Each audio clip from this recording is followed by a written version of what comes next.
أعوذ بالله من الشيطان الرجيم.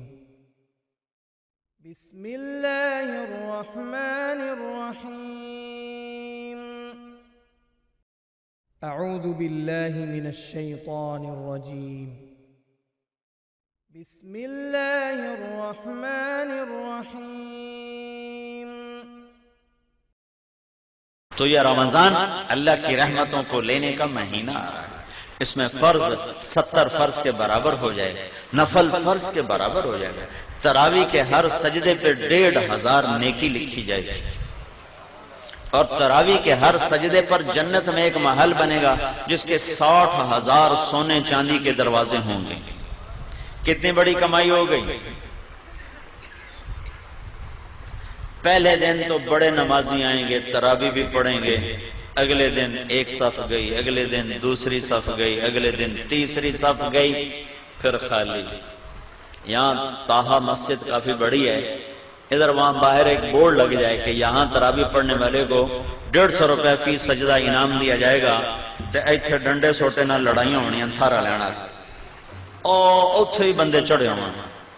دادے نانے بھی اٹھا کے لے آئیں گے، اٹھی دادا تینوں لے چلنا، نماز پڑھائیں. اور تمہارا رب اور میرا نبی اور آپ کا نبی اور کائنات کا نبی وعدہ کر رہا ہے کہ تم ایک سجدہ تراویح کا دو، اللہ تمہیں 1500 نیکی عطا فرمائے. اور صرف نیکی نہیں، اس کے ساتھ تمہارے لیے جنت میں ایک گھر بنائے گا جس کے 60,000 سونے چاندی کے دروازے ہوں گے. وہ گھر کتنا بڑا ہوگا. تو جو نہ پڑھا، جس نے نہ پڑھی تو 60,000 ضائع کر دی ہے، اور جو 8 پڑھ کے چلا گیا تو 24 سجدے اس نے ضائع کیے. ہر سجدے کی 1500 نیکی اس نے ضائع کی، اور 24 محل اس نے ضائع کر دی. اور آخری رات کی بخشش سے محروم ہو گیا. آخری رات اللہ فرماتا ہے رات کی تراویح دن کے روزے کے بدلے میں نے انہیں معاف کر دیا ہے. تو رمضان کو بھائیو اللہ کی رحمتوں کے لینے کا اور دعوت کے کام کے دنیا میں زندہ کرنے کا یہ ذریعہ بناؤ. یہ بہت بڑا سبب، چونکہ شیطان قید ہو جاتا ہے، دوزخ کے دروازے اللہ بند کر دیتا ہے. پہلے آسمان پہ اللہ کا عرش آ جاتا ہے اور اللہ اعلان کرتا ہے مانگنے والے آ جاؤ، لینے والے آ جاؤ. تو تراویح میں سستی نہ کرو، افطاری میں احتیاط کرو. وہ افطاری میں اتنا کھا لیتے ہیں وہ ڈھٹے پہ ہوں، اٹھا ہی نہیں جاندہ. تراویحاں کہ میں پڑھیے پکوڑے بھی اندر، سموسے بھی اندر، پیس بھی اندر، 7 اپ بھی اندر، روح افزا بھی اندر، اتو کوئی ہور بنا لدی تو وہ بھی اندر. تالی روٹی کھاونی، پیچھے روٹی بھی کھاونی. ہن اتنا کھا کے تو عشاء ہی نہیں پڑھی جاندی، تراویحاں کہ میں پڑھیاں جاندی. احتیاط کرو، تھوڑی سی افطاری کرو، تھوڑی سی، جیسے طبیعت پہ بوجھ نہ ہو. مغرب پڑھو، عشاء پڑھو، تراویح پڑھو، پھر کھانا کھا لو.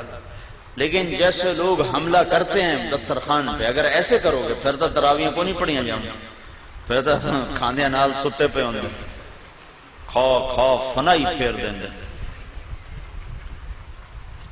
تو اپنے پر ظلم نہ کرو. کھجور لو، کوئی اور کوئی ہلکی پھلکی چیز لے لو، پانی پی لو، چائے پی لو، بشاشت کے ساتھ آپ تراویح پڑھ لو. اس کے بعد بھاویں پوری پرات کھا جاؤ، لیکن روٹی کے پیچھے تراویح ضائع نہ کرو. 90% لوگ جو تراویح چھوڑتے ہیں تو ڈھیر کھامن دی وجہ سے اٹھے نہیں جاتے، نیند آ رہی ہوتی، کیونکہ سارا دن کا فاقہ ہوتا ہے. ایک دم ان پھر اپنے اندر ڈالتے ہیں تو پھر کہاں پڑا جائے گا. تو احتیاط کرو. روزے کا مقصد بھی بھوکا رہنا ہے تاکہ اندر کے فاسد مادے بھی جلیں اور کسی غریب کی غربت کا احساس بھی ہو. تو جب تم ہر شے وچ تن چھڈو تو سارے دن کے روزے کا مقصد ہی فوت ہو.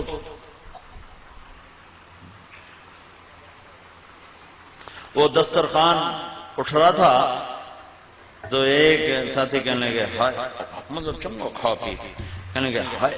دوسرے نے پوچھا ہائے کیوں کیتی ہے کہ اے سارا واپس کیوں جاندا پیا. ہن اندر لے جاون دی جگہ تو ہے کوئی نہیں، اے سارا واپس کیوں جاندا پیا. تو گرمی کے روزے آ رہے ہیں، ڈرو نہیں، بھوک سے پیاس سے ڈرو نہیں، اللہ آخرت کی پیاس سے بچائے گا، اللہ موت کے وقت کی پیاس سے بچائے گا، اللہ حشر کی بھوک اور پیاس سے بچائے گا۔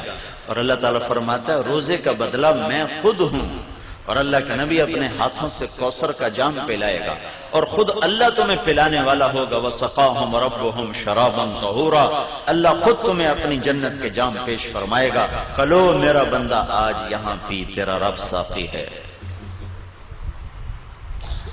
تو بھوک اور پیاس سے ڈرو نہیں، یہ میرے رب کی عطا ہے کہ وہ اپنے بندوں کو تھوڑی سی بھوک دے کر ہمیشہ کی بھوک سے بچانا چاہتا ہے، تھوڑی سی پیاس دے کر ہمیشہ کی پیاس سے بچانا چاہتا ہے۔ اور اپنے دل کو بغض اور کینے سے پاک رکھو کہ کینے اور بغض سے بھرا ہوا دل رمضان میں بھی نہیں اللہ کی رحمت کے سائے میں آتا۔ لڑے ہوئے صلح کرو، روٹھے ہوئے مان جاؤ، ورنہ رمضان کی برکتوں سے محروم ہو جاؤ گے۔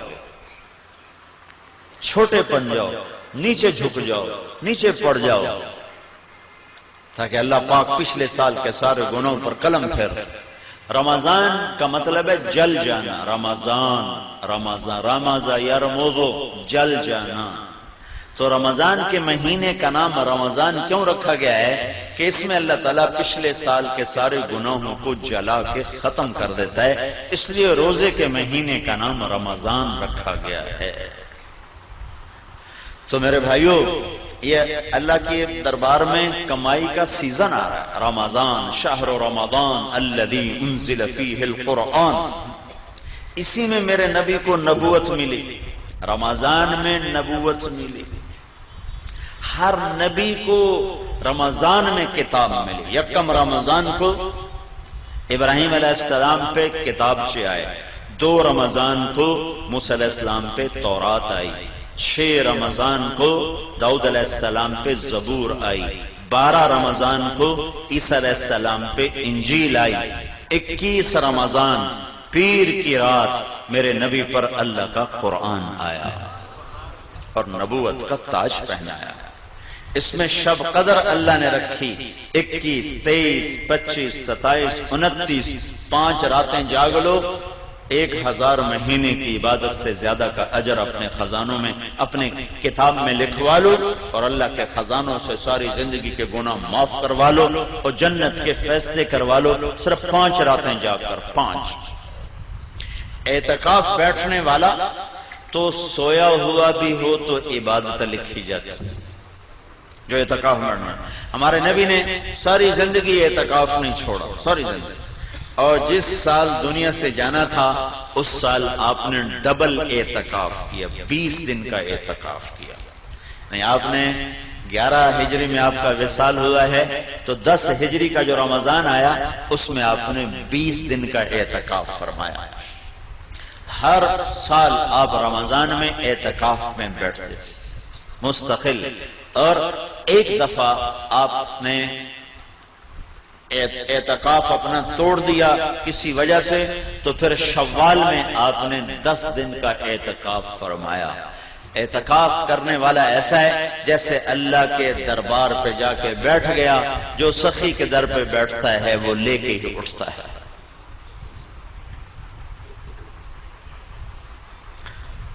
تو رات کی عبادت تراویح کی شکل میں، دن کی عبادت روزے کی شکل میں، رمضان میں اللہ کی راہوں میں پھرو گے تو ہر روزہ کروڑوں گنا اوپر چلا جائے گا۔ میرے نبی نے فرمایا نفل روزے کے بدلے میں ساری دنیا سونا بنا کے دے دیں تو اس کا بدلہ نہیں ہے، تو فرض روزے کا کون جان سکتا ہے کہ اللہ کیا دینے والا ہے؟ میرے نبی نے فرمایا جو رمضان کا روزہ ایسے رکھے کہ کوئی نشہ نہ پیے، کوئی حرام لقمہ پیٹ میں نہ لے جائے، کسی کو زبان سے گالی گلوچ غیبت چغلی شکایت نہ کرے، بہتان نہ باندھے، اور پورے رمضان میں کوئی گناہ نہ کرے، جو ایسا روزہ رکھے گا ہر روزے کے بدلے میں جنت کی 100 حوروں سے اس کی شادی کی جائے گی، ہر روزے کے بدلے۔ اور ہر روزے کے بدلے میں جنت میں ایک اللہ گھر بنائے گا. اگر پوری دنیا اس گھر میں رکھو تو یوں وہ اس گھر میں نظر آئے گی جیسے پوری دنیا میں ایک بکری نظر آتی ہے، ایسے ہی پورا جہان اس محل میں بکری کی طرح نظر آئے گا. تو بھائیو، یہ رمضان تھوڑا گرمی کا ہے، اگلے سال اور گرم ہوگا، اس سے اگلے سال اور گرم ہوگا. یہ میرے رب کا امتحان ہے اپنے بندوں کے لیے، تھوڑے وقتوں کا کہ اللہ 50,000 سال کے دن کی گرمی کی بھوک اور پیاس سے بچائے گا. کان مقدارہ 50,000 سنہ، جس کی لمبائی 50,000 سال کے برابر ہے. اللہ اس سے ہماری حفاظت فرمائے گا. اور باب الریان، جنت کے 8 دروازے ہیں، ایک دروازے کا نام ہے ریان، وہ روزہ رکھنے والوں کے لیے ہے. روزے داروں کو اس سے جنت میں اللہ تعالیٰ داخل فرمائے. تو روزے کا مطلب منہ بند کرنا نہیں ہے، روزے کا مطلب ہے آنکھ بھی روزہ رکھے، حرام نہ دیکھے، کان بھی روزہ رکھیں، حرام نہ سنیں، زبان بھی روزہ رکھے، گالی غیبت چغلی نہ ہو، ہاتھ بھی روزہ رکھے، غلط نہ تولے، غلط نہ لکھے، ظلم نہ کرے، پاؤں بھی روزہ رکھیں، غلط محفل کو چل کے نہ جائیں. محکمہ جات کے لوگ، کتنے لوگ یہاں رمضان آ گیا ہوں رشوت نہیں لینی ہے، رمضان تو پیچھے حلال، رمضان سے حرام ہے. تو میں ایک شہر سے گزرا، بنو میں میری جماعت گئی تھی رمضان میں، تو ایک سینما کے آگے بورڈ لگا ہوا تھا رمضان کے احترام میں سینما بند ہے. میں نے کہا یہ چنگی شریعت مسلمانوں بنائی، رمضان سے حرام تو بعد سے حلال ہے. جسے کہتے ہیں یار تو دیکھو نا داڑھی رکھ کے تو جھوٹ بول رہا ہے، تو اس کا مطلب ہے داڑھی شیو کرا دو تو پھر جھوٹ حلال ہو گیا ہے. ایک تاجر نے نا ہمارے ساتھ کچھ وقت لگایا، لاہور کا بڑا تاجر، تو اس نے داڑھی رکھ لی. 4 مہینے بعد میں نے دیکھا تو پھر صاف. میں نے کہا یہ کیا کیا ہے؟ کہنے لگا جی سارا دن جھوٹ بولنا پمدا ہے، میں مناہ چھڑ دی. میں کہتا ہوں جھوٹ حلال ہو گیا، ہوں تو تیرے 2 گناہ ہو گئے، ایک داڑھی مناون دا، ایک جھوٹ بولن دا. تو رمضان میں حرام اور بعد میں حلال ہے.